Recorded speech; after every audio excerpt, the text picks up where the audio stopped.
तो कैसे हैं बच्चों आप। आज हम आपके लिए एक बेहतरीन अवसर लेकर आए हैं। आपके लिए कक्षा 9, 10, 11 और 12 के सभी महत्वपूर्ण जो सब्जेक्ट हैं वो हमारे YouTube चैनल पर बिल्कुल फ्री पढ़ाए जाएंगे। इसलिए हमारे चैनल को सब्सक्राइब कर लेना। आइए आज हम एक चैप्टर पढ़ते हैं और क्लास 10th का एक चैप्टर है वृत्त से संबंधित क्षेत्रफल, चैप्टर नंबर 11। आइए इसके आज फॉर्मूले पढ़ते हैं और फॉर्मूले पढ़ने के बाद नेक्स्ट जो क्लास अपनी होगी उसमें हम इसके क्वेश्चंस करेंगे। तो आइए देखिए, सबसे पहले हमें जो फॉर्मूला पढ़ना है वो है वृत्त की परिधि। कि भाई वृत्त की परिधि आप कह लो या वृत्त का परिमाप कह लो। जब परिमाप का मतलब क्या है? परिमाप का मतलब है कि सभी भुजाओं का अगर हम योग कर दें तो वो क्या बन जाता है? परिमाप, या उसकी हम क्या कह देते हैं? परिधि। तो सबसे पहले हमें क्या लिखना है? हमें ये लिखना है कि भाई अपने पास कोई भी एक सर्कल है, ये सर्कल ये रहा। इस सर्कल की हमें क्या लिखनी है? परिधि का फॉर्मूला। तो ये देखो, ये क्या है? परिधि, सरकमफ्रेंस है ये परिधि। वृत्त की परिधि का जो फॉर्मूला होता है आप सभी को पता होगा, ये होता है 2πr। वृत्त की परिधि क्या होती है? 2πr। अगर हमें त्रिज्या दे रखी है वृत्त की तो हम वृत्त की क्या निकाल सकते हैं? परिधि। और यदि क्वेश्चन में वृत्त की परिधि दे रखी है तो हम उससे क्या निकाल सकते हैं? त्रिज्या निकाल सकते हैं। क्वेश्चन में अगर परिधि दे रखी है, उसे परिधि के फॉर्मूले के बराबर रख के हम किसका मान निकाल सकते हैं? आर का मान। दूसरा अपने पास क्या है कि वृत्त का क्षेत्रफल। तो देखो वृत्त का क्षेत्रफल क्या होता है, आप सभी ने पढ़ रखा होगा। वृत्त का क्षेत्रफल क्या होता है? यह होता है क्या? पाई आर स्क्वायर। तो वृत्त का जो क्षेत्रफल होता है यानी वृत्त का जो एरिया होता है वो क्या होता है? पाई आर स्क्वायर। और वृत्त की परिधि क्या हो गई? 2πr। आइए कुछ नेक्स्ट फॉर्मूले और पढ़ते हैं। देखो सबसे पहले हम देखेंगे त्रिज्यखंड क्या है। तो हम त्रिज्यखंड की परिभाषा लिखेंगे पहले और उसके बाद हम त्रिज्यखंड का क्षेत्रफल लिखेंगे। तो सबसे पहले हम ये समझते हैं कि त्रिज्यखंड होता क्या है। देखिए, ये अपने पास एक सर्कल है, ये रहा, और ये अपने पास है केंद्र से परिधि की दूरी त्रिज्या और केंद्र से परिधि की दूरी त्रिज्या। ये हम इसे बोल देंगे आर। ये भी क्या है? आर। तो वृत्त की दो त्रिज्या, ये दो त्रिज्या, और इसके संगत चाप कौन सा है? ये वाला। तो वृत्त की दो त्रिज्या और इस संगत चाप के द्वारा जो ये भाग घिरा हुआ है, इस वाले भाग को हम क्या कहते हैं? त्रिज्यखंड। क्या बोलेंगे बच्चों? त्रिज्यखंड। अब आपके मन में एक क्वेश्चन होगा क्या कि सर अगर मैं ऊपर वाले पोर्शन की बात करूं कि भाई ये वाला पोर्शन ये त्रिज्या हो गई, बिल्कुल सही बात है, और यहां से यहां तक ये इसके संगत चाप हो गया, तो क्या इसको हम त्रिज्यखंड नहीं कह सकते? क्या इसको बिल्कुल हम क्या कह सकते हैं? त्रिज्यखंड। क्योंकि त्रिज्यखंड की परिभाषा हम क्या पढ़ेंगे? त्रिज्यखंड की परिभाषा ही यही है कि वृत्त की दो त्रिज्या और संगत चाप के द्वारा घिरा हुआ जो क्षेत्रफल है उसे हम क्या कहते हैं? त्रिज्यखंड कहते हैं। तो अब दोनों में डिफरेंस क्या है? देखो दोनों में डिफरेंस ये है कि छोटे वाला जो त्रिज्यखंड है उसका कोण छोटा और बड़े वाला त्रिज्यखंड जो है उसका कोण बड़ा। तो इस वाले पोर्शन को हम क्या कहेंगे? इस वाले पोर्शन को हम कहेंगे लघु लघु त्रिज्यखंड। लघु त्रिज्यखंड। और फिर ऊपर वाला जो पोर्शन है इसे हम क्या कह देंगे? इस वाले पोर्शन को, इसको हम कह देंगे दीर्घ दीर्घ त्रिज्यखंड। तो भाई ये हो गया छोटे वाला भाग, इसको हम क्या कहेंगे? लघु त्रिज्यखंड। और ये जो बड़े वाला भाग है इसे हम क्या कहेंगे? दीर्घ त्रिज्यखंड। इसका कोण छोटा होगा, उसका कोण क्या होगा? बड़ा। तो अब इसकी परिभाषा लिख देता हूं मैं। देखो क्या है त्रिज्यखंड? वृत्त की दो त्रिज्या, वृत्त की दो त्रिज्या तथा संगत संगत चाप द्वारा संगत चाप द्वारा घिरा भाग क्या कहलाता है? त्रिज्यखंड। तो वृत्त की दो त्रिज्या तथा संगत चाप के द्वारा घिरा हुआ जो भाग है उसे हम क्या कहते हैं? त्रिज्यखंड कहते हैं। तो ये तो हो गई त्रिज्यखंड की परिभाषा। आगे हमें क्या पढ़ना है? त्रिज्यखंड का क्षेत्रफल। तो भाई अगर त्रिज्यखंड अपने पास एक वृत्त में दो बन रहे हैं तो इसका मतलब एक क्या होगा लघु और एक क्या होगा दीर्घ, और दोनों के क्या होंगे अलग अलग फॉर्मूले। लेकिन मैं एक से ही दोनों सवाल करवा दूंगा। तो देखिए त्रिज्यखंड का क्षेत्रफल सबसे पहले मैं लिखूंगा लघु वृत्तखंड, लघु त्रिज्यखंड। तो ये अपने पास आ गया लघु त्रिज्यखंड। देखो लघु त्रिज्यखंड का फॉर्मूला क्या होता है, तो लघु त्रिज्यखंड के एरिया निकालने का फॉर्मूला क्या है, ये होता है पाई आर स्क्वायर थीटा बटे 360। तो हम लघु त्रिज्यखंड का क्या निकाल सकते हैं भाई, एरिया निकाल सकते हैं, यानी क्षेत्रफल निकाल सकते हैं।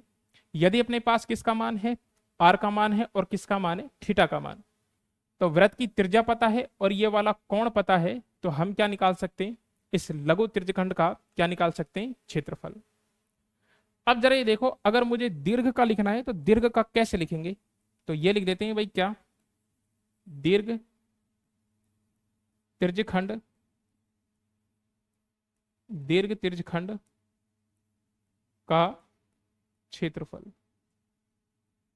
देखो क्या है भाई, अगर मैं किसी भी वृत्त के केंद्र की बात करूं तो वृत्त के केंद्र के चारों ओर जो कोण बनेगा वो बनेगा 360 डिग्री।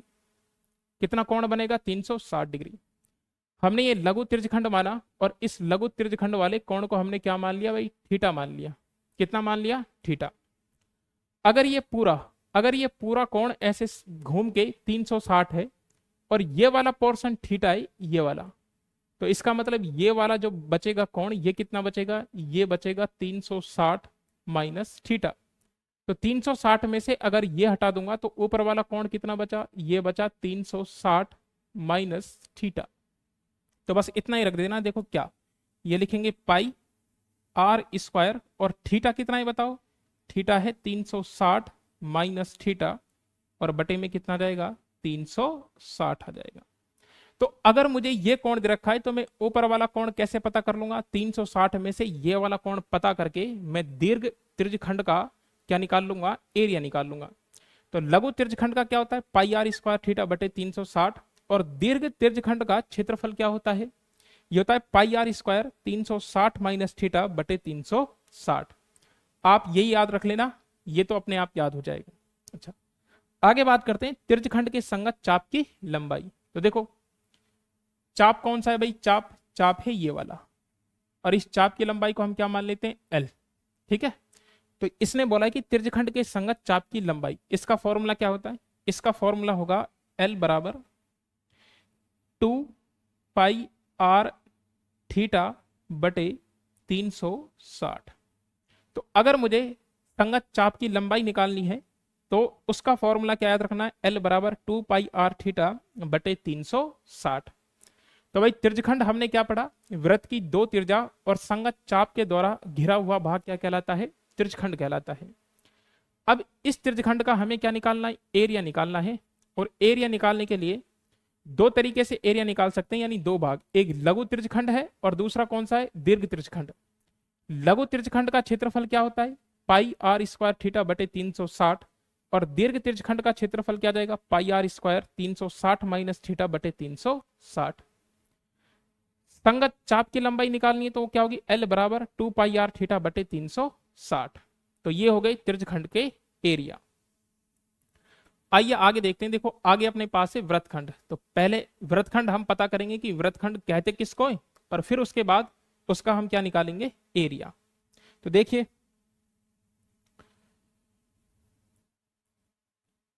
देखो, ये अपने पास एक सर्कल है और ये अपने पास हो गई जीवा। जीवा क्या होती है, वृत्त की परिधि के दो बिंदुओं को मिलाने वाली रेखा वृत्त की क्या होती है, जीवा। तो ये अपने पास क्या है भाई, जीवा। इसको हमने कह दिया जीवा। जीवा और संगत चाप, तो संगत चाप कौन सा, ये वाले, ये रहा। वृत्त की जीवा और ये संगत चाप, इन दोनों के द्वारा ये जो घिरा हुआ भाग है, इस वाले भाग को हम क्या कह देंगे, वृत्तखंड। अब ऐसे ही वापस दोबारा वही क्वेश्चन, कौन सा, कि सर क्या ऊपर वाला भाग भी तो ऐसा ही है, ये जीवा हो गई और ये क्या हो गया, चाप। क्या इसके द्वारा ये घिरा हुआ भाग, इसको वृत्तखंड कहेंगे क्या, बिल्कुल। लेकिन वापस वही बात, ये छोटा है तो इसे हम क्या कह देंगे, लघु वृत्त खंड।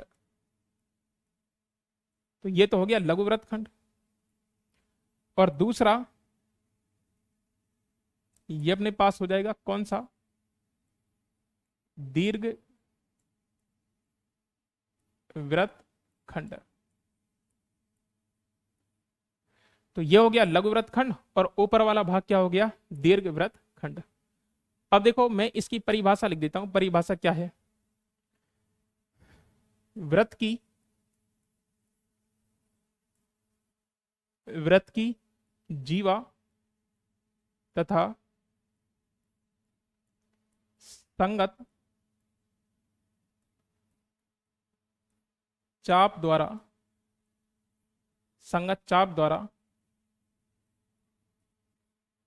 घिरा हुआ भाग। तो भाई वृत्त की जीवा और संगत चाप के द्वारा घिरा हुआ जो भाग होता है उसे हम क्या कहते हैं, वृत्तखंड। अब ऐसे ही हमें वृत्तखंड का क्षेत्रफल निकालना है। एक तो अपने पास क्या है भाई, लघु वृत्तखंड, और दूसरा अपने पास क्या है, दीर्घ वृत्तखंड। तो आइए देखिए इसका फॉर्मूला क्या है। देखिए ये अपने पास बन गया भाई सर्कल, ठीक है। और ये वृत्त की बना देते हैं हम जीवा। ये बन गई वृत्त की जीवा। ऐसा और करते हैं, त्रिज्या और बना देते हैं। ये केंद्र से परिधि की दूरी त्रिज्या और ये केंद्र से परिधि की दूरी त्रिज्या, ठीक है। तो ये हमने एक बना दिया, वृत्तखंड बना दिया। इस वाले भाग का मुझे एरिया निकालना है, इस वाले भाग का। अब देखो इस वाले भाग का एरिया हम कैसे निकालेंगे। अब डायरेक्ट नहीं निकल पाएगा तो इसके लिए क्या करेंगे, अगर मैं इस वाले पोर्शन को देखूं यहां से यहां तक, और ये वाला जो पोर्शन है ये क्या है, तिर्यकखंड। और अगर ये तिर्यकखंड है तो मैं क्या करूंगा, इस तिर्यकखंड में से ये अपने पास क्या है, ट्राइंगल, ये वाला। अगर मैं इस तिर्यकखंड में से ये पूरे भाग में से इस वाले भाग का क्षेत्रफल माइनस कर दूंगा तो मेरे पास जो फॉर्मूला आएगा वो किसका आएगा, इस लघु वृत्तखंड का क्षेत्रफल। तो देखो ये पूरा क्या है, ये पूरा है तिर्यकखंड। इस पूरे तिर्यकखंड में से ये ऊपर वाला भाग हटा दूंगा यानी त्रिभुज हटा दूंगा तो मेरे पास कौन सा आ जाएगा, ये लघु वृत्तखंड। तो हम यहां लिखेंगे क्या, लघु वृत्तखंड का क्षेत्रफल। और ये क्या होगा, देखो तिर्यकखंड का क्षेत्रफल क्या होता है, ये होता है पाई आर स्क्वायर थीटा बटे 360। अब जरा देखो इसका एरिया कैसे निकालेंगे। ये कौन क्या है भाई, थीटा है, और ये क्या है, वृत्त की त्रिज्या आर, ये वृत्त की त्रिज्या आर। तो किसी भी तिर्यकखंड का जो क्षेत्रफल होता है वो होता है पाई आर स्क्वायर थीटा बटे 360। मैंने जो एरिया निकाला है अभी यहां से यहां तक इस वाले पोर्शन का निकाल लिया, और इस पूरे पोर्शन में से मैं इस त्रिभुज का एरिया क्या कर दूंगा, माइनस। तो माइनस कर देना है, देखो क्या, तो ये माइनस कर देते हैं, -1/2 इस त्रिभुज का एरिया होगा आर स्क्वायर साइन थीटा। तो इस त्रिभुज का एरिया क्या होता है, 1/2 आर स्क्वायर साइन थीटा। दोनों त्रिज्याएं दे रखी है, थीटा दे रखा है, तो कितना हो जाएगा, -1/2 आर स्क्वायर साइन थीटा। यह है इस लघु वृत्तखंड, लघु वृत्तखंड, लघु वृत्तखंड का क्षेत्रफल। याद रखना पाई आर स्क्वायर थीटा बटे 360 माइनस का 1/2 आर स्क्वायर साइन थीटा। ये तो इस वाले भाग का आ गया। अगर अब मुझे दीर्घ वृत्तखंड यानी इस ऊपर वाले भाग का, इसका तो मैंने निकाल लिया, अब मुझे किसका निकालना है, इसका निकालना है। अब जरा तुम दिमाग लगाओ क्या, कि ये भाई अपने पास एक पूरा वृत्त है और इस पूरे वृत्त में से क्या हटा दूं, नीचे वाला पोर्शन हटा दूं यानी लघु वृत्तखंड हटा दूं तो अपने पास कौन बचेगा भाई, अपने पास बचेगा दीर्घ वृत्तखंड। तो बस इतना याद रखना है, क्या यहां लिख देते हैं भाई, देखो क्या, दीर्घ वृत्त, दीर्घ वृत्तखंड का क्षेत्रफल। देखो पूरे वृत्त के क्षेत्रफल में से तो क्या लिखूंगा भाई, बराबर लिखूंगा क्या, ये लिखूंगा का वृत्त का क्षेत्रफल माइनस पूरे वृत्त के क्षेत्रफल में से किसको माइनस कर दूंगा, लघु वृत्तखंड का क्षेत्रफल। तो क्या लिख देंगे भाई, लघु वृत्तखंड का क्षेत्रफल। बस इतना सा याद रखना है, जब क्वेश्चंस आएंगे तब और वहां देख लेंगे कि दीर्घ वृत्तखंड का क्षेत्रफल निकालने तो क्या लिखेंगे, वृत्त का क्षेत्रफल माइनस लघु वृत्तखंड का क्षेत्रफल। अगर माइनस कर देंगे किस में से, वृत्त के क्षेत्रफल में से लघु वृत्तखंड का क्षेत्रफल माइनस कर देंगे तो इससे ऊपर वाला भाग, इससे ऊपर वाला भाग क्या है, दीर्घ वृत्तखंड, इसका क्या जाएगा अपने पास, एरिया। तो भाई सबसे पहले हमने क्या पढ़ा, ये वृत्तखंड, वृत्त की जीवा तथा संगत चाप द्वारा घिरा हुआ भाग क्या कहलाता है, वृत्तखंड। फिर हमने वृत्तखंड का क्षेत्रफल पढ़ा, एक होता है लघु वृत्तखंड, एक होता है दीर्घ वृत्तखंड। लघु वृत्तखंड का क्षेत्रफल क्या होता है, पाई आर स्क्वायर थीटा बटे 360 minus 1/2 R square sine theta. तो ये अपने हो गए सारे फॉर्मूले।